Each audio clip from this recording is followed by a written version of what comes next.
وَإِذَا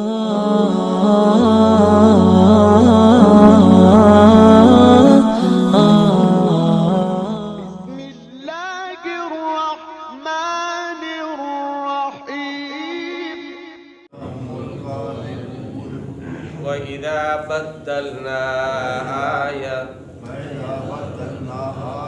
اور جب ہم تبدیل کر دیں ایک آیت، مکان آیہ، دوسری آیت کی جگہ، واللہ اعلم، اور اللہ بہتر جانتا ہے، بما ينزل، جو کچھ وہ اتارتا ہے، قالوا، وہ کہتے ہیں، انما انت مفتر، بے شک تو افتراء کرنے والا ہے، بل اکثرهم لا يعلمون، بلکہ ان میں سے اکثر بے سمجھ ہیں۔ قل، آپ کہہ دیجئے، نزلہ روح القدس، اس کو اتارا ہے روح القدس نے، من ربک، تیرے رب کی طرف سے، بالحق، حق کے ساتھ، لیثبت الذین آمنوا، تاکہ ثابت کرے ان لوگوں کو جو ایمان لائے، وَهُدًى وَبُشْرَىٰ لِلْمُسْلِمِينَ، اور ہدایت اور خوشخبری ہے فرما برداروں کے لیے، وَلَقَدْ نَعْلَمُ، اور البتہ تحقیق ہم جانتے ہیں، أَنَّهُمْ يَقُولُونَ، کہ یہ کہتے ہیں، انما يعلمه بشر، بے شک اس کو سکھاتا ہے کوئی انسان، لسان الذی یلحدون الیہ، اس شخص کی زبان جس کی طرف یہ منسوب کرتے ہیں، اعجمی، عجمی ہے، وَهَذَا لِسَانٌ عَرَبِيٌّ مُبِينٌ، اور یہ قرآن عربی صاف زبان میں ہے، إِنَّ الَّذِينَ لَا يُؤْمِنُونَ، بے شک وہ لوگ جو ایمان نہیں رکھتے، بِآیَاتِ اللَّهِ، اللہ کی آیات پر، لا يهديهم اللہ، اللہ ان کو راہ نہیں دکھاتا، وَلَهُمْ عَذَابٌ أَلِيمٌ، اور ان کے لیے دردناک عذاب ہے، إِنَّمَا يَفْتَرِ الْكَذِبَ الَّذِينَ، بے شک افتراء باندھتے ہیں جھوٹ، الذین لا یؤمنون بآیات اللہ، وہ لوگ جو ایمان نہیں رکھتے اللہ کی آیات پر، وَأُولَئِكَ هُمُ الْكَاذِبُونَ، اور یہی لوگ جھوٹے ہیں۔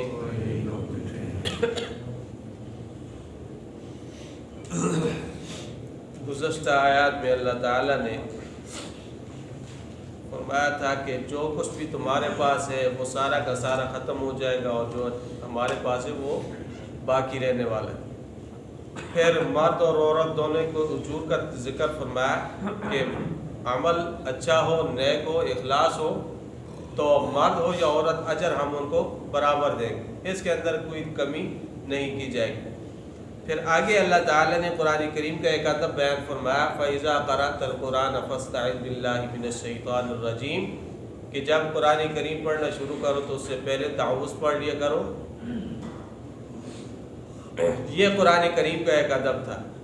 تو قرآن کریم ہی کے سلسلے میں مشرکین مکہ کے کچھ اعتراضات تھے، شکوک اور شبہات تھے۔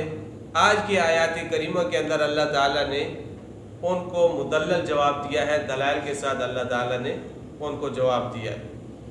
پھر اللہ نے فرمایا تھا لیس لہ سلطان علی الذین آمنوا وعلی ربہم یتوکلون، کہ جو لوگ کامل الایمان ہیں ان پر شیطان کا داؤ نہیں چلے گا۔ شیطان کا داؤ ان لوگوں پر چلتا ہے جو شیطان کے ساتھی ہیں اور جو شیطان کے ساتھ دوستی رکھتے ہیں اور اسی کی وجہ سے شرک کے اندر مبتلا ہوتے ہیں۔ وَإِذَا بَدَّلْنَا آیَةً مَكَانَ آیَةٍ، جب ہم تبدیل کر دیں کسی آیت کو دوسری آیت کی جگہ میں۔ اس آیت کو سمجھنے کے لیے واللہ اعلم بما ينزل، ان الفاظ کو چھوڑ کر اگلے الفاظ کو پہلے سمجھیں گے تو پھر یہ درمیان والے الفاظ یہ سمجھ آ جائیں گے۔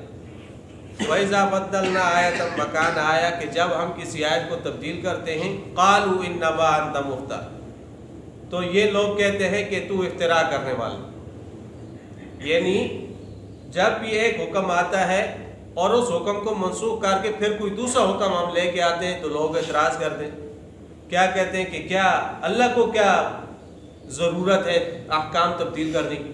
کیا اللہ کو پہلے علم نہیں تھا کہ میری مخلوق کے لیے کون سا حکم مناسب؟ پہلے ایک حکم نازل کر دیا، اب تو کہتا ہے کہ اللہ نے حکم تبدیل کر دیا۔ تو اس سے تو اللہ کی جہالت سمجھ میں آتی ہے، تو مشرکین اس قسم کا اعتراض کر دیتے۔ تو اللہ نے فرمایا واللہ اعلم بما ينزل، اللہ خوب جانتا ہے جو کچھ وہ اتارتا ہے، یعنی اللہ نے پہلے جو حکم نازل کیا اس حکم کو بھی جانتا ہے اور اس حکم کی حکمت اور مصلحت کو بھی اللہ جانتا ہے۔ اب جب بعد کے اندر اللہ نے حکم کو تبدیل کیا تو اللہ اس حکم کو بھی جانتا ہے اور اس کے اندر جو حکمت اور مصلحت ہے اللہ اس کو بھی خوب جانتا ہے، تو لہٰذا کسی کو اعتراض کرنے کی ضرورت نہیں۔ تو چونکہ حالات، واقعات اور زمانہ یہ تبدیل ہوتا ہے تو اس کے ساتھ ساتھ اللہ کا حکم وہ بھی تبدیل ہو جاتا ہے۔ اس کی آسان مثال یہ ہے کہ ایک بیمار شخص ڈاکٹر کے پاس جاتا ہے، ڈاکٹر اس کو ایک نسخہ لکھ کے دیتا ہے، بھائی یہ استعمال کرو، وہ آتا ہے استعمال کرتا ہے، اب ہفتہ 10 دن اس نے نسخہ استعمال کیا، پھر ڈاکٹر کے پاس چلا جاتا ہے، ڈاکٹر پھر مریض کو چیک کرتا ہے اور اس کو نسخہ لکھ کے دیتا ہے، لیکن پہلے نسخہ کچھ اور لکھا تھا، اب نسخہ کچھ اور لکھتا ہے۔ اب بندہ ڈاکٹر سے پوچھے پہلے آپ نے مجھے اسی بیماری کی یہ دوا دی تھی، اب آپ ایک نسخہ لکھ رہے ہیں، تو یہ فرق کیوں ہے؟ تو ڈاکٹر کہتا ہے کہ پہلے مرض کی نوعیت کچھ اور تھی، اب مرض کی نوعیت کچھ اور ہے، تو اس نوعیت کے اعتبار سے وہ ڈاکٹر اپنے نسخے کو تبدیل کرتا ہے۔ تو اسی طرح اللہ تعالیٰ پوری کائنات کی ضروریات کو جانتا ہے، پوری کائنات کے حالات کو جانتا ہے، تو اللہ تعالیٰ پہلے ایک حکم کو نازل کرتے ہیں، پھر جب زمانہ تبدیل ہو جاتا ہے اور حالات اور واقعات وہ تبدیل ہو جاتے ہیں تو اللہ تعالیٰ کسی اور حکم کو نازل کر دیتے جو مخلوق کے لیے وہ مناسب ہوتا ہے۔ لیکن اب حضور اکرم صلی اللہ علیہ وسلم پر چونکہ مکمل دین نازل ہو چکا، آخری شریعت آ چکی آپ علیہ السلام پر، تو اب یہ جو ہمارے پاس یہ نسخہ موجود ہے یہ قیامت تک رہے گا اور اسی کے اوپر چل کر انسان کی کیا ہے؟ کامیابی ہے۔ اب اس کے اندر کوئی رد و بدل نہیں ہوگا۔ نزول قرآن کے زمانے میں احکام تبدیل ہوتے رہے، مکی زندگی کے اندر اور حکم تھا اور مدنی زندگی کے اندر پھر اور حکم آ گیا۔ مثال کے طور پر جب مکہ مکرمہ کے اندر تھے تو صحابہ کرام کو اور مسلمانوں کو حکم تھا کفوا ایدیکم واقیموا الصلاۃ وآتوا الزکاۃ، کہ مکہ کے اندر رہ کر تم نے کیا کرنا ہے؟ لڑائی سے اپنے ہاتھ کو روکنا ہے، لڑائی کی طرف اپنے ہاتھوں کو نہیں بڑھانا۔ کفوا ایدیکم، اپنے ہاتھوں کو لڑائیوں سے روک لو، بس تم نے دو ہی کام کرنے، اقیموا الصلاۃ اور وآتوا الزکاۃ، نماز قائم کرو اور زکوٰۃ ادا کرو۔ کیوں؟ اس لیے کہ مسلمانوں کی جماعت اب تک کمزور ہے، تو مکہ کے اندر یہ حکم تھا۔ جب مسلمان مدینہ منورہ کے اندر چلے گئے تو مدینہ کے اندر مسلمانوں کو طاقت مل گئی، لوگ اسلام کے اندر داخل ہو گئے، اللہ نے طاقت دے دی۔ اب جب مسلمانوں کی کمزوری، جماعت کی کمزوری وہ ختم ہوئی، طاقت آ گئی، غلبہ آ گیا، تو اب اللہ نے فرمایا قاتل الذین لا یؤمنون باللہ ولا بالیوم الآخر، کیا اب لڑو ان کے ساتھ۔ مکہ کے اندر کیا حکم تھا؟ لڑنا نہیں ہے، اور مدینہ کے اندر یہ حکم تبدیل ہو گیا کہ نہیں؟ مکہ کے اندر یہ حکم تبدیل ہو گیا کہ اب تم نے لڑنا ہے کفار کے ساتھ، مشرکین کے ساتھ، یہود کے ساتھ، نصارہ کے ساتھ، اب تمہیں لڑنے کی اجازت ہے، اب تم نے پیچھے نہیں رہنا۔ تو پھر صحابہ کرام نے جنگیں لڑی۔ تو نزول قرآن کے زمانے میں ایسا ہوتا تھا، لیکن اب چونکہ پورا قرآن کریم وہ نازل ہو چکا، الیوم اکملت لکم دینکم واتممت علیکم نعمتی ورضیت لکم الاسلام دینا، اب دین مکمل ہو چکا، تو اب قیامت تک اس کے اندر کوئی تبدیلی وہ نہیں ہو۔ سورہ بقرہ کے اندر بھی اللہ نے اس کی حکمت کو بیان فرمایا، ما ننسخ من آیت او ننسها نأتی بخیر منها او مثلها الم تعلم ان اللہ علی کل شیء قدیر، کہ ہم کسی آیت کو منسوخ کرتے ہیں یا ہم آپ کو فراموش کرا دیتے ہیں تو ہم اس سے بہتر لے آتے ہیں، نأتی بخیر منها، اس سے بہتر ہم کو یاد لے آتے ہیں، او مثلها یا اس جیسی لے آتے ہیں، اس جیسی لے آتے ہیں۔ تو بہتر سے مراد یہ ہے کہ اس کی نوعیت اور اجر و ثواب کے اعتبار سے وہ بہتر ہوتی ہے، یا اس پر عمل کرنا پہلے کی بنسبت وہ آسان ہوتا ہے، تو اس لیے اللہ تعالیٰ دوسرا حکم نازل کر دیتا ہے۔ تو فرمایا واللہ اعلم بما ينزل، اللہ خوب جانتا ہے جو کچھ وہ اتارتا ہے، بل اکثرهم لا يعلمون، بلکہ اکثر ان میں سے بے سمجھ ہے جو کہتے ہیں کہ یہ اپنی طرف سے گھڑ کے لاتا ہے۔ قل نزلہ روح القدس، آپ کہہ دیجئے کہ اس کو اتارا ہے، کس کو بھائی اتارا ہے؟ اس قرآن کو اتارا ہے روح القدس نے، میرے رب کا، تیرے رب کی طرف سے۔ یعنی تم کہتے ہو کہ یہ نبی اپنی طرف سے بنا کے لاتا ہے، نہیں، یہ جھوٹ ہے، نبی اپنی طرف سے نہیں بناتا، بلکہ نزلہ روح القدس، اس کو روح القدس اتارتا ہے میرے رب کا، رب کی طرف سے، بالحق، حق کے ساتھ۔ اور اس کا مقصد کیا ہوتا ہے؟ لیثبت الذین آمنوا، تاکہ اللہ تعالیٰ ایمان والوں کے دلوں کو مضبوط کر دے۔ ظاہر بات ہے کہ جب قرآن کریم کی آیات کو مسلمان سنتا ہے، ایمان والا سنتا ہے، اس کا دل مضبوط ہوتا ہے، اس کا ایمان پختہ ہوتا ہے، اس کا ایمان بڑھ جاتا ہے۔ تو لوگ کیا کہتے ہیں؟ فَمِنْهُمْ مَنْ يَقُولُ أَيُّكُمْ زَادَتْهُ هَٰذِهِ ایمانا، یہ آیت اتری تو اس کے ساتھ تم میں سے کون ہے جس کا ایمان وہ بڑا ہے؟ تو اللہ نے کیا فرمایا؟ وَأَمَّا الَّذِينَ آمَنُوا فَزَادَتْهُمْ ایمانا، جو ایمان والے ہوتے ہیں ان کا ایمان قرآن کریم کے اترنے کے ساتھ وہ بڑھ جاتا ہے۔ آمنوا فزادتہم ایمان، تو فرمایا کہ لیثبت الذین آمنوا، تاکہ ثابت قدم کرے، ثابت رکھے ان لوگوں کو جو ایمان لائے، وہدن، اور ہدایت کا ذریعہ ہے، وبشرا، اور خوشخبری کا ذریعہ ہے، للمسلمین، فرما برداروں کے لیے۔ قرآن کریم یہی ہے، وَبَشِّرِ الَّذِينَ آمَنُوا وَعَمِلُوا الصَّالِحَاتِ أَنَّ لَهُمْ قَدَمَ صِدْقٍ عِندَ رَبِّهِمْ، کہ ایمان والوں کے لیے خوشخبری ہے جنہوں نے ایمان لایا، نیک اعمال کی، کس بات کی؟ أَنَّ لَهُمْ قَدَمَ صِدْقٍ عِندَ رَبِّهِمْ، کہ ان کے رب کے ہاں ان کے لیے سچائی کا ایک بہت بڑا مقام اور مرتبہ۔ تو دوسری جگہ پہ اللہ نے یہ فرمایا، تو یہاں پہ فرمایا وَهُدًى وَبُشْرَىٰ لِلْمُسْلِمِينَ، یہ ہدایت ہے اور خوشخبری ہے فرما برداروں کے لیے۔ تو روح القدس سے مراد جبرائیل علیہ السلام ہے۔ وَإِنَّهُ لَتَنزِيلُ رَبِّ الْعَالَمِينَ نَزَلَ بِهِ الرُّوحُ الْأَمِينُ عَلَىٰ قَلْبِكَ لِتَكُونَ مِنَ الْمُنذَرِينَ، کہ یہ قرآن رب العالمین کی طرف سے اتارا ہے۔ نزل بالروح الامین، روح الامین اس کو لے کے آئے علی قلبک، آپ کے دل پر، لتکون من المنذرین، تاکہ آپ ڈرانے والوں میں سے ہو جائیں۔ حضور علیہ السلام کے زمانے میں بڑے بڑے فصحاء اور بڑے بڑے شعراء تھے، وہ اپنے اشعار کے اندر حضور علیہ السلام کی مذمت بیان کیا کرتے تھے۔ اور اسی طرح مسلمانوں کے شاعر وہ کون تھے؟ حضرت حسان ابن ثابت رضی اللہ تعالیٰ۔ تو آپ علیہ السلام نے حضرت حسان کو فرمایا تھا کہ حسان کھڑے ہو اور ان کو جواب دو، اشعار کی صورت کے اندر ان کو کیا دو؟ جواب دو۔ حضرت حسان پھر کھڑے ہوتے اور جواب دیتے۔ آپ علیہ السلام فرماتے حسان کھڑے ہو جاؤ اور ان کو جواب دو، اللہ تعالیٰ روح القدس کے ساتھ آپ کی تائید کرے گا۔ تو وہاں پہ بھی روح القدس سے مراد جبرائیل علیہ السلام۔ تو فرمایا اس کو روح القدس نے تیرے رب کی طرف سے حق کے ساتھ اتارا ہے تاکہ مضبوط کرے ایمان والوں کو، اور ہدایت اور خوشخبری ہے مسلمانوں کے لیے۔ وَلَقَدْ نَعْلَمُ أَنَّهُمْ يَقُولُونَ إِنَّمَا يُعَلِّمُهُ بَشَرٌ، ہم جانتے ہیں کہ یہ کہتے ہیں کہ اس کو تو کوئی انسان سکھاتا ہے۔ اس کا پس منظر یہ ہے کہ جب قرآن نازل ہوا تو اس کے اندر 70 سے زیادہ آیات تھی، 70 سے زیادہ آیات تھی، اور 70 سے زیادہ آیات جو ہیں وہ نبی علیہ السلام کو کہ ایک رومی غلام تھا، بلعام اس کا نام تھا، یا جبر یا سار یا ایک اور نام وہ آتا ہے. تو یہ ایک رومی غلام تھا. اس کا پہلا مذہب عیسائیت تھا، پھر اس نے عیسائیت کو چھوڑا اور مسلمان ہو گیا.